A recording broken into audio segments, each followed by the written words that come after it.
Mr. Green, take your seat. Take your seat, sir. Take your seat.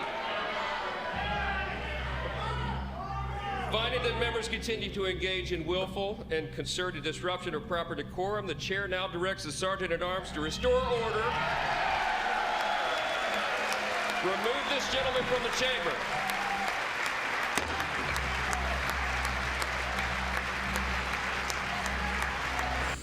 I hate everything about this. I hate everything about this. I hate that everyone around him is just staring at him, just not doing anything, just like, yeah, okay, I guess he's just getting kicked out just for literally doing nothing, okay? The Republicans are trying to make it seem like he was threatening Donald Trump with his fucking cane, okay? All he was doing was just standing up protesting. In the background, you have these neon pink fucking dumbasses. Yes, I'm being aggressive today. Neon pink, idiotic, brain-dead Neanderthalic, whose idea was it? Yeah, we're gonna wear pink because we're women. That'll really show him. That'll really get all the Republicans. Like that'll really make women valued in society, make them see that we're more than all of these just like, you know, really like blanket superficial culture movements. You know, we're really substantially, we're more than just the Barbie movie, okay? We're wearing hot pink suits in Congress. What is this? Like, was this worth it for the amount of attention that this got? For the amount of people that are just like shitting on how idiotic it looked. Like this is, let's wear pink suits. Let's beat the authoritarian dictator, the fascist with pink suits. Ooh, or better yet, let's do arts and crafts, okay? Let's do arts and crafts. Let's make those little auctioneer signs. Let's just get like a little popsicle stick and just staple like a Musk steals to that. Oof, that'll really show the Republicans, okay? That'll really make them value our democracy and really respect the Republic. Like that'll really ground them and stop them from ramming their fucking American-made car into the guardrails of our democracy, okay? This is what we need to be doing. Making tiny auctioneer signs and not doing anything when our own member is getting kicked out. Just like, we're just watching him, he's just getting kicked out. And he was just the only one, too. No one else got kicked out. People walked out. People didn't show up. People posted on Instagram weird fucking lip syncs. I don't even know. I don't know what people were doing. They weren't making a scene. That's the fucking issue. What is this? What is this? What? Jasmine, stand the fuck up. Stand up. Make a scene. I'm calling her out because she's the only one whose face I recognize. But it really is genuinely like, don't make me do this. Don't force my back into this corner, Democrats, okay? Where I have to constantly shit on you. I'm doing it out of love. I'm not even a registered fucking Democrat, okay? And I need to capitalize on that more because this is ridiculous. This is ridiculous and this is ridiculous. You need to win my vote. You need to win my support into the party. I'm not enabling this behavior, okay? We're not going along with this. Alyssa Slotkin, what the fuck? And we can make that change without forgetting who we are as a country and as a democracy. So that's what I'm gonna lay out tonight. Because whether you're from Wyandotte or Wichita, most Americans share 3 core beliefs: that the middle class is the engine of our country, that strong national security protects us from harm, and that our democracy, no matter how messy, is unparalleled and worth fighting for. What are we doing? I would understand this maybe like in Trump part 1, okay, Trump term 1. I would understand like no matter what separates us Americans, okay, we have 3 things in common: life, liberty, and the pursuit of happiness, okay? As long as we have life, liberty, and what is this unity, we need to come together and remember our fundamental ideals. The other side quite literally wants to get rid of all of that. Do you know how many lawsuits are like actively ongoing with Trump's? This is page 1 of 5. Like just from Trump's second term alone. These are just illegal. The time to make a speech about, oh, Americans really value American institutionalism. No, they don't. No, they fucking don't. For years upon years upon years upon years, you've had people on the left saying that everyone that's in power is corrupt and they're all taking money from the lobbyists and they're all being paid off and they all have all of these corrupt motives and everyone that's in power is evil and you can't get anywhere without having done something corrupt, okay? And then the right comes in and is like, yeah, so fucking get rid of them. So fire them. That's what we're doing. There's no counter to that. There's no counter. You can't come back from that and be like, yeah, but but actually they were doing really good things the whole time. And actually we Americans, no matter if you're from Wichita or Wyandotte, we all value the strong American unity of our democracy. Okay, no, we don't. That is not a true fact anymore. That is not true in Trump's America. That is not true in Trump's second term, okay? As evident by the fact that Trump literally goes out of his way every single day to make it clear that he would rather have fucking Vladimir Putin next to him in the White House than anyone on the Democratic side. Okay, he makes that clear every single day, not even just the Democratic side, just any liberal, any Western liberal Democratic, like every day he goes into office, he picks fights. I'm so sorry that this is like so aggressive. I'm just so tired of I feel gaslit, okay? Why am I hearing from what's supposed to be my party? Again, I'm not a registered Democrat, but like the party that I align closely with, all of these like sirens going off, okay? Donald Trump is threatening democracy. Threatening the guardrails of democracy. He's pushing the limits of democracy. We have to stand we have to stand firm, we have to stand firm, we have to stand strong, we have to fight against him, and we have to be in power, we have to act out now, we have to protest, we have to fight. Where's that coming? Where? I don't see it. This was your chance, okay? It's not even the real fucking State of the Union. Would it really have been that bad if a couple more of you got kicked out? It's only a matter of time before Donald Trump just completely stops letting any type of like left wing or and not even left wing, just any centrist, any not sycophantic propaganda spewing machine, right? It's only a matter of time before he cuts off their press access to the White House. Happened with Reuters, happened with AP News because they didn't want to fucking quote Gulf of America. Like, okay, sure, makes sense. With the way that this administration is going, it's so fast, like it's so like back to like, that's part of why I love politics, is because I love learning new information, and this is just like a constant, like it's the best hobby because it gives and gives and gives and gives. There's no shortage of things that you could just like deep dive into, and like really, like if I wanted to take the time, and I definitely have, okay, I haven't posted in like a week, but you could really, really, really spend an insanely ridiculous amount of time researching anything to do with politics and still know absolutely nothing about it, okay? All of that to say, this administration has not done any of that, okay? They know nothing. They are going in there at rapid fucking super Saiyan speed, just like back to back to back to back, trying to destroy anything and everything in their power. And the Democrats have just sat there and let them, or better yet, they have pointed to Elon Musk and been like, evil billionaire, evil billionaire, evil billionaire. But the issue is that now we're in this really fucked position where Democrats haven't gotten a chance to really like digest and really like dissect and also I don't even think that they've even tried to, okay? It's so easy to just like evil billionaire. I don't think anyone has even put like a second thought, but they've created this really, really, really easy scapegoat for the Trump administration to just like, okay, you guys don't like Elon? Elon's gone. No more Elon.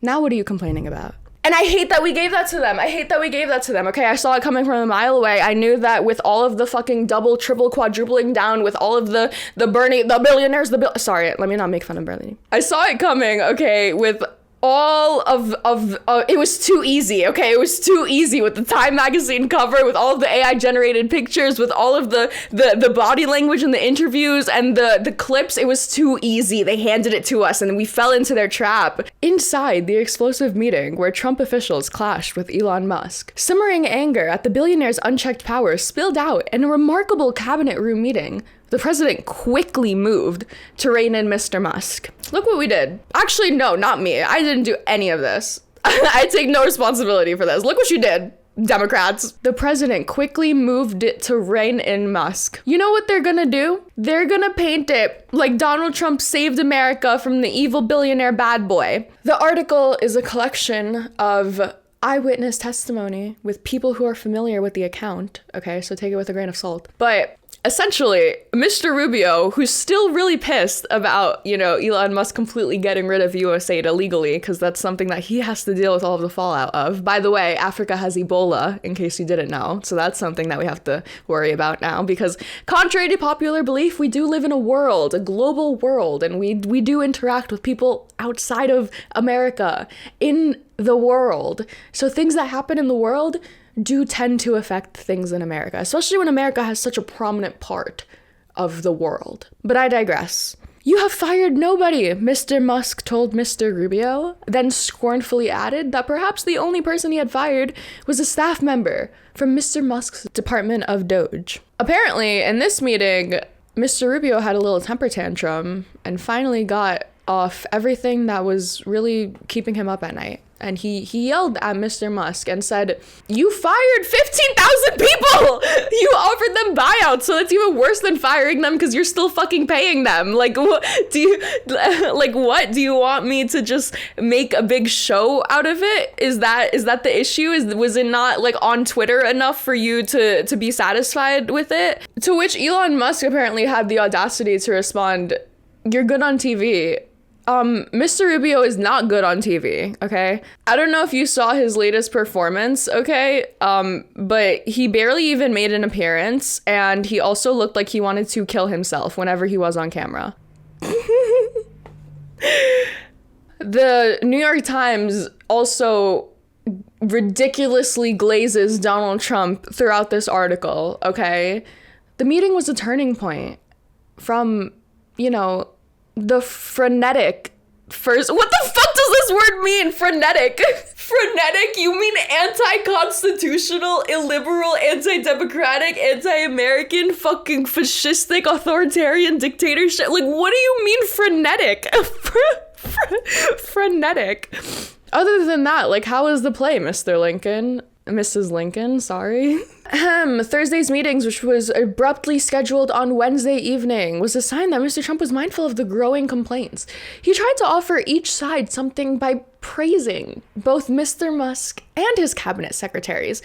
Notice what they're doing here, okay? This is just Donald Trump's negotiation tactic, okay? Similar to Russia and Ukraine, he has to praise both sides, except, we're not actually praising Ukraine because Zelensky is a dictator and we don't trust him. But look at Donald Trump and just look at how good of a negotiator he is, just praising both sides, just trying to compromise. He's just such a peacemaker. Just moments before the blow up with Rubio, Mr. Musk and the Transportation Secretary Sean Duffy went back and forth because why? Because Mr. Duffy is dealing with all of these air crashes. Do you guys remember that airplane crash in DC? The one that happened right after like a huge amount of layoffs or buyouts being given by the administration from that fork in the road email. Also following like air traffic controllers at that tower getting fired because of DEI initiatives. In case we forgot.